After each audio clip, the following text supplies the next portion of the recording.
오늘 대림절 네 번째 주일에 묵상하는 이 이사야서 11장은 대림절이 되면 꼭 묵상하는 구절입니다. 메시아가 이 땅에 왔을 때 세상에 실제로 어떤 일이 일어나는지를 계시로 보여주는 것입니다. 그 중에 특히 6절부터 9절은 하나님의 나라가 메시아를 통해서 완성되었을 때 세상에 어떤 사건이 일어나는지를 보여줍니다. 아주 유명한 환상이지요. 거기에 보시면 6절 우리 같이 읽겠습니다. 그때 이리가 어린 양과 함께 살며 표범이 어린 염소와 함께 누우며 송아지와 어린 사자와 살진 짐승이 함께 있어 어린아이에게 끌리며.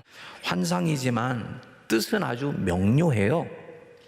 여기에 짐승 셋이 나오지요.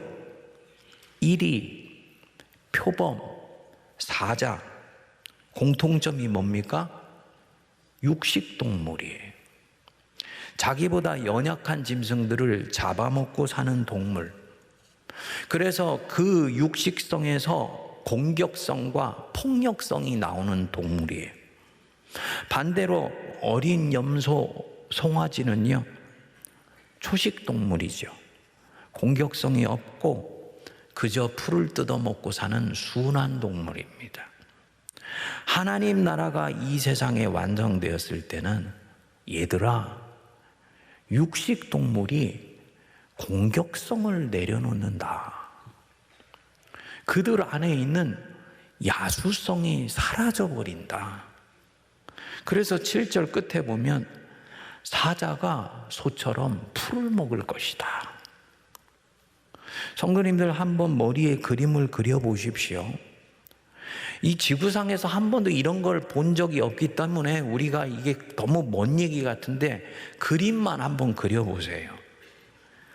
이리떼가 어린 양들 속에서 함께 논이러요. 근데 이 이리가 그 눈에 조금도 살생하려는 눈빛이 없어요. 양을 바라보는데 한없이 평온한 눈으로 바라봐요. 어린 양은 이 이리를 보면서 도망하기는커녕 그 눈빛을 보니 불안해하거나 두려워하는 기색이 조금도 없어요.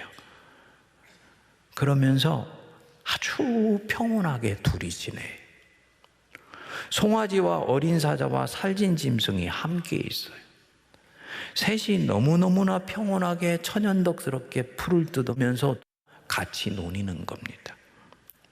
아기가 독사의 구멍에 손을 넣고 장난을 합니다. 엄마가 보면 놀라 기겁할 일인데 독사가 이 아이를 물지도 않고 오히려 아기의 손등을 휘감으면서 어루만지고 서로 장난을 하는 겁니다. 지금 이사야가 환상을 통해서 뭘 보여주는 것이냐? 이 세상에서 가장 치열하면서도 살생이 너무나 자연스럽게 인정받는 곳이 얘들아 어디냐? 그게 동물의 세계 아니냐? 인간은 이 동물의 세계에서 일어나는 일을 좀 더 나이스하게, 이성적으로, 은닉해서 하고 있지 않냐? 하지만 내용상으로 보면 둘 다 정글의 법칙이 지배하는 곳이 바로 이 죄의 세상이다. 그런데 하나님의 나라가, 하나님의 통치가 역사의 마지막에 실제로 이루어지게 되면은 동물이 야수성을 놓쳐버리고 풀을 뜯어먹고 사는, 그래서 이리와 어린 양이 함께 논이는 세상이 된다. 그야말로 평화의 세상이고 하나님의 샬롬의 세상이 이 땅에 이루어지게 되는 것이다. 11장 9절은 이를 요약해서 말씀합니다. 내 거룩한 산 모든 곳에서 해됨도 없고 상함도 없을 것이니 이는 물이 바다를 덮음같이 여호와를 아는 지식이 세상에 충만할 것임이니라. 이 거룩한 산 모든 하나님이 통치하시는 곳에 해됨도 없고 상함도 없다. 상처받는 사람도 없고 아픔 당하는 사람도 없고 다른 누군가에 의해서 고통당하는 그런 생명도 없을 것이다. 이유가 뭐냐? 이는 물이 바다를 덮은 같이 여호와를 아는 지식이 온 세상에 충만하다. 여호와를 알게 되면 여호와가 가지고 계신 그분의 왕권에 복속하게 돼요. 왕이신 하나님 앞에 복종하게 돼요. 그분 앞에 복종하게 될 때는 짐승도 야수성을 내려놓고 세상에 있는 강자도 약자에 군림하거나 다스리려고 하지 않고 섬김과 돌봄으로 오히려 양과 이리가 함께 뛰는 세상이 된다는 거예요. 놀라운 일이 일어나게 된 거죠. 예수님이 이 땅에 오셨을 때 실제로 이런 일이 일어났잖아요. 그분이 왕으로 오셨지만 그분은 연약한 아기로 오셨어요. 가이사 황제가 너희들을 어떻게 지배하고 다스리는지 너희는 알거니와 하나님의 나라는 그렇지 않다고 말씀하셨어요. 섬김과 돌봄으로 왕의 노릇을 하셨어요. 그러니까 이리와 양이 함께 논이는 세상을 주님은 이미 시작하신 거예요. 의인을 찾아가지 않고 죄인을 찾아가셨습니다. 어린아이나 이방인이나 여자나 장애인같이 당시 사회에서는 사람 대접하지 못하던 사람들을 주님이 귀히 여겨주셨어요.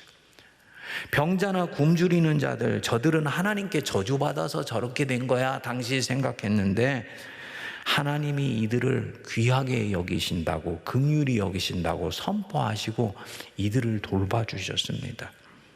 반면에 바리새인이나 사두개인처럼 스스로 의롭다고 여기는 자들을 질타하셨어요. 낙타가 바늘귀에 들어가는 것이 부자가 하늘나라에 들어가는 것보다 쉬우니라 하시고 이 부자들을 경고하셨습니다. 초대교회가 예수님의 이 정신을 그대로 이어받았습니다. 그래서 교회 안에서부터 이 샬롬의 세상, 평화의 세상이 이미 만들어졌어요. 사도행전 2장 44절에 보면 이렇게 말씀합니다. 믿는 사람이 다 함께 있어 모든 물건을 서로 통용하고. 성도님들, 세상에서 모든 싸움의 출발이 뭘까요? 우리가 싸움을 할 때 다 명분을 내세우고 그럴싸한 어떤 이유를 들이대지만 사실은 모든 싸움의 출발은 하나예요. 더 갖기 위해서, 더 소유하기 위해서 싸우잖아요. 그래서 한편으로는 더 가지려고 길을 쓰고 힘으로 빼앗으려고 하고, 다른 한편에서는 안 뺏기려고 또 온갖 힘을 다 씁니다. 그런데 초대교회에서는 사람들이 성령을 받으니까 하나님으로 마음이 충만하게 되니까 신기하게도 욕망이 사라져 버렸어요. 소유욕이 없어졌어요. 소유의 욕구라는 것이 결국 없어지면 어떻게 하지? 이 불안함에서 오는 건데 하나님이 내 안에 충만하니까 하나님이 필요하면 다 공급해 주신다고 믿어지는 겁니다. 그러니까 어떻게 하냐? 자기 물건을 내 것이라 하지 않고 내놓고 함께 통용하는 겁니다. 여기서 한 걸음 더 나갑니다. 45절 우리 같이 읽습니다. 또 재산과 소유를 팔아 각 사람의 필요를 따라 나눠주며 하나님 믿고 성령 받으니까 하나님 한 분으로 충분한 거지요. 주변에 돌아보니까 내 형제가 이렇게 가난하고 굶어 죽은 사람이 많은데 내 재산 쌓아두는 것 그거 하나님이 안 기뻐하시겠다. 하나님 뜻이 아니구나 하고 생각되는 겁니다. 그래서 재산과 소유를 팔아서 정말 필요로 하는 사람들에게 나눠주었습니다.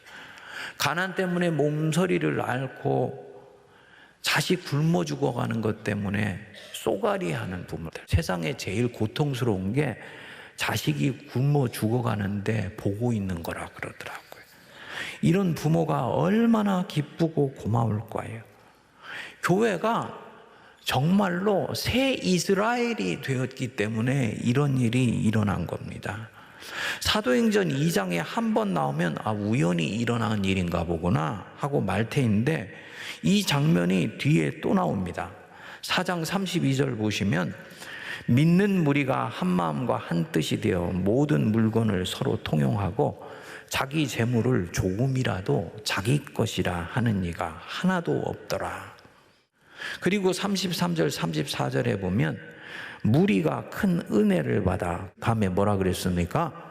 그 중에 가난한 사람이 없으니. 심각하게 읽으셔야 돼. 여기 그 중에가 누구 중에예요? 그 중에가 누구 중에예요? 교회 중에. 교회 중에는 가난한 자가 없었다.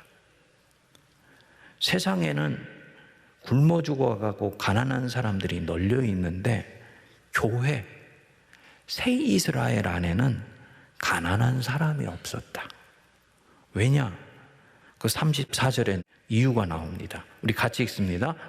이는 밭과 집 있는 자는 팔아 그 판값에 값을 가져다가 사도들의 발 앞에 두매 그들이 각 사람의 필요를 따라 나누어 줌이라. 성령 받고 내 마음에 하나님 통치가 임하게 되니까요, 탐욕이 사라져요. 욕망은 이 물질주의, 이 만모니즘을 움직이는 동력인데 욕망이 사라지고 탐욕이 사라져요. 소유욕과 무욕이 없어집니다. 쾌락을 쫓고 세상적 즐거움을 쫓던 마음이 없어지게 돼요. 이유가 뭐냐면 더 행복한 것을 찾았기 때문이에요. 가장 사랑하는 것을 찾으면 덜 사랑하는 것을 내려놓을 수 있게 돼요.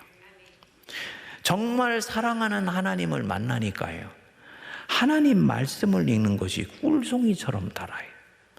그분 뜻을 따라 사는 것이 이전에는 억지로 했는데 이제는 내 마음의 소원이 되었어요. 그래서 기쁨으로 하나님 뜻을 쫓아가는 사람이 된 거예요.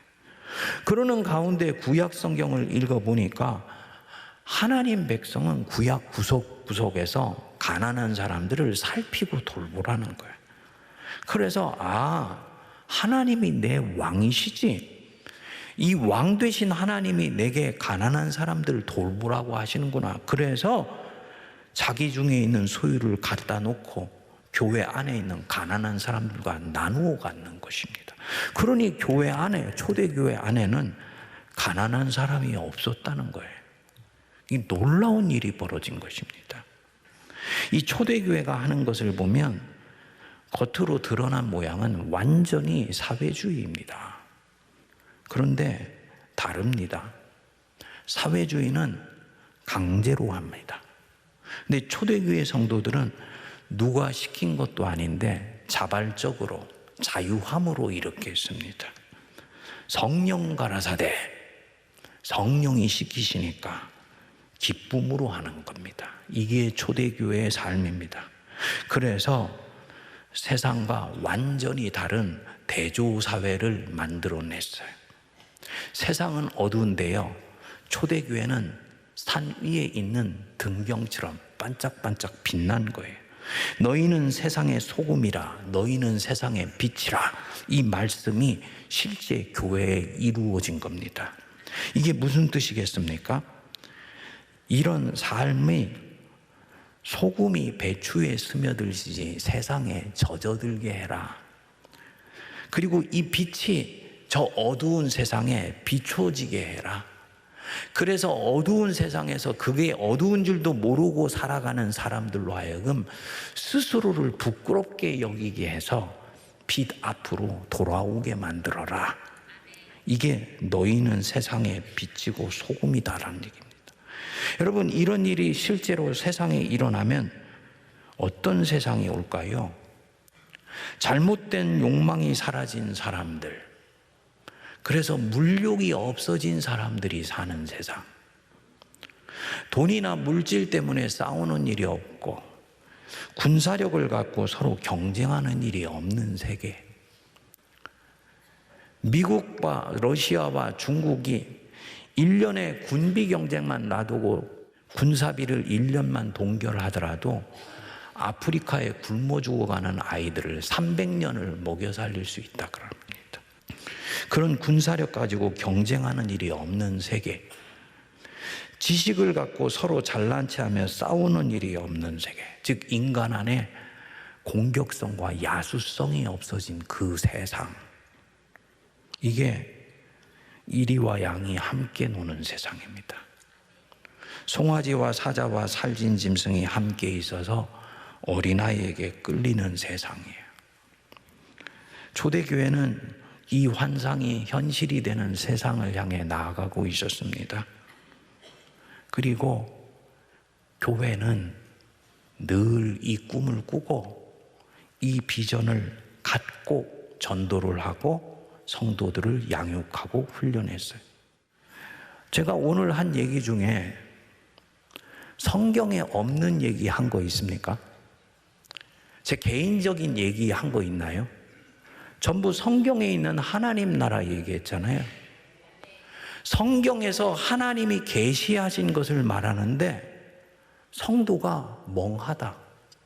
그 얘기는 왠지 나와 상관없는 얘기를 하고 있는 것처럼 느끼고 있다는 얘기인 거죠.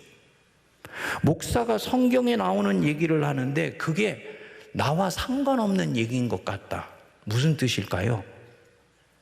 교회가 어느 순간부터 성경이 가르쳐준 이 비전을 잃어버렸다는 걸 말하는 거죠. 성경은 너무나 명료하게 하나님 나라 비전 말씀하시는데 예수님은 이 하나님 나라를 꿈꾸시고 제자들에게 가르쳐 주셨는데 희한하게도 그렇게도 성경 중심적 교회를 세워야 된다고 외치는 개신교회가, 그것도 신앙은 성경적이어야 한다고 강력하게 말하는 한국교회가 이 성경의 주제인 하나님 나라는 말하지도 않고 가르치지도 않고 관심도 갖지 않는 거예요. 어떤 이들은 이념을 쫓아가느라고 하나님 나라를 놓아버렸습니다. 뭐냐? 교회가 구약의 이스라엘처럼 하나님을 배반한 겁니다. 근데 이게 언제부터냐면요, 아이러니하게도 기독교가 로마에서 공인된 때부터입니다.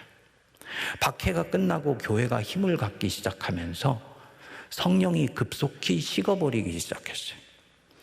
사도행전에 나오는 초대교회의 역동적인 역사 사라지고 하나님 나라에 대한 비전도 사라졌어요. 교인들은 그저 사제가 입에 넣어주는 떡과 포도주 먹이면서 나는 죄사함 받았다, 하나님 자녀다 안심했어요. 교회는 세상 살다가 지친 사람들 위로만 해주는 것으로 끝났어요.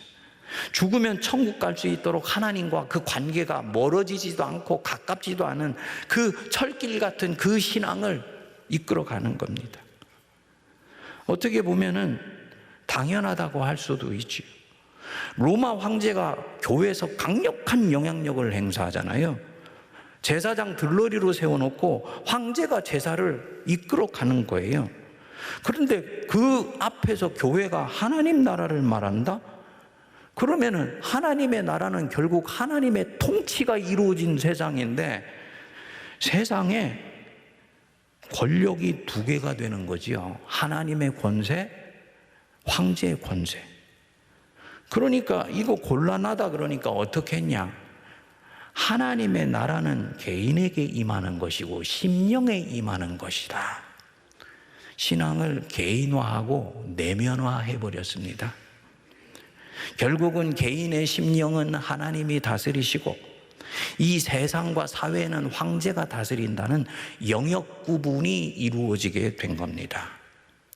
이렇게 해서 중세까지 교회가 이스라엘처럼 또 하나님을 배반한 거예요. 이걸 깨고 나온 것이 칼뱅의 제네바 종교개혁입니다.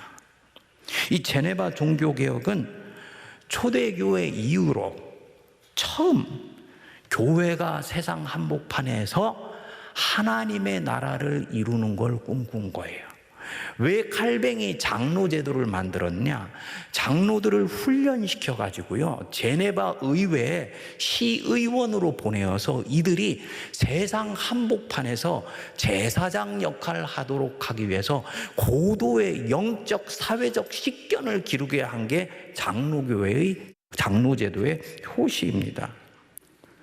그래서 하나님의 정의와 공의가 이루어지는 세상을 소망한 거죠. 이걸 본래 추구하는 교회가 개혁교회, 장로교회입니다. 언더우드가 140년 전에 내안에서 1887년 세문안교회 세우기 전에 1885년 상경하자마자 고아원부터 세웠잖아요. 그냥 구제 사역하기 위해 세운 게 아니에요. 당시의 기록을 보면 언더우드가 한양에 오니까 사방에 가난과 기아 때문에 고아들이 사방에 널려 있더래요. 근데 그걸 보는데 가슴이 너무너무 아프더래요.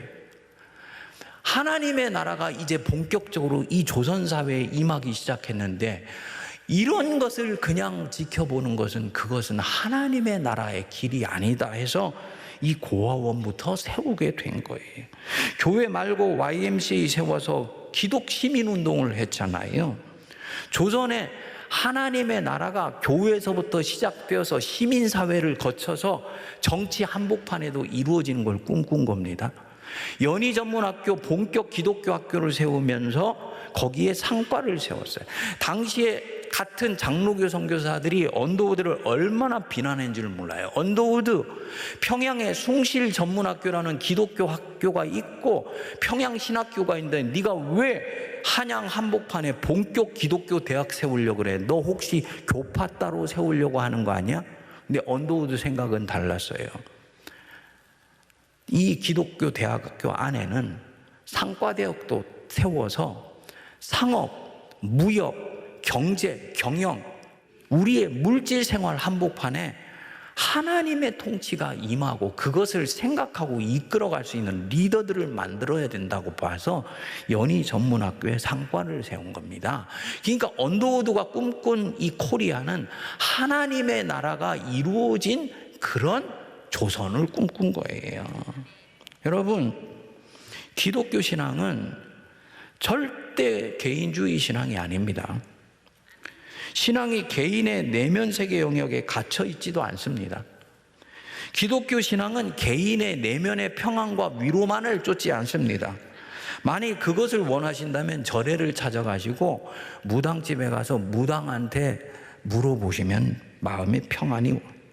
기독교 신앙은 메시아가 오셔서 이 땅에 만들려고 했던 하나님 나라를 꿈꿉니다. 그 하나님의 나라 갈구하고 소망하고 기다리고 추구하고 내 삶에서, 직장에서, 정치에서 경주하고 애씁니다. 그래서 저나 여러분들이 매번 기도하잖아요. 하나님의 나라가 임하옵시고 뜻이 하늘에서 이루어진 것 같이 땅에서도 이루어지기를 바라나이다. 개인의 회심 중요하지요. 개인의 영적 변화 정말 소중하지요. 하지만 우리 신앙은 거기에 국한되지 않아요. 끊임없이 이 땅에 하나님의 나라가 이루어지는 것을 소망해요. 하나님의 평화가 이루어지고 이리와 양들이 함께 노는 세상을 꿈꾸면서 기도해요. 그래서 갈라진 남북이 복음으로 하나 되고 칼을 내려놓고 보습을 만들고 농기구를 만드는 그날이 오게 되려고 한국 백성들은 통일을 꿈꾸지 않아도 교회만은 그 꿈을 절대로 포기하지 않는 겁니다. 아멘 하십니까? 이제 4일 후면 메시아 예수께서 오신 날입니다. 예수님 통해 뭘 기대하세요? 노엘, 노엘, 노엘, 노엘. 평화의 왕이 오셨네.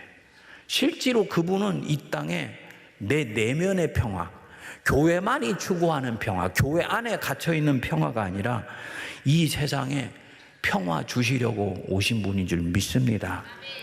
그 평화의 꿈, 이리와 양이 함께 노는 그 세상 다시 꿈꾸기를 위해서 깨어나고 그 꿈에 참여하는 저와 여러분 되시기를 축복드립니다.